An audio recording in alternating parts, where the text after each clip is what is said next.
this music, string quartet music, along with vocal quartet music or octet or sextet music from the Renaissance, has always struck me as the most democratic of music. In this case, each voice, each instrument has their own say, and they alternate in dialogue, listening to each other carefully, both compositionally and also with good quartets. They listen to each other, how they play, and bring forth the music together. It's truly a beautiful thing, in my opinion.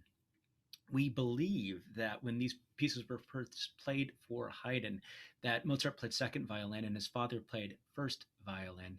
His father, being a very, very fine violinist, wrote a treatise on how to play the violin. Mozart grew up playing the violin along with the keyboard and would often times play in these quartets at these quartet parties. In fact, we have a couple of times, a couple of instances where we know Mozart and Haydn played in quartets together. It's a beautiful thing to imagine being present at a moment like that, in which Mozart usually played viola, Haydn played second violin, and they had other folks who would come in and join them. Keep in mind that Haydn was a good 24 years older than Mozart and lived 18 years longer than Mozart did. Mozart dying in 1791 and Haydn dying in 1809.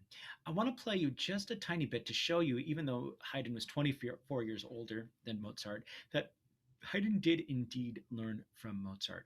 Remember at the beginning of the piece we just listened to, this dissonant quartet, that the piece starts in C minor and has sort of a searching quality. It doesn't exactly know what's going to happen. It searches and searches and searches, and finally there's a big C major, fast, rapid allegro section. After all of the tension of that dissonance, the music emerges into a bright C major.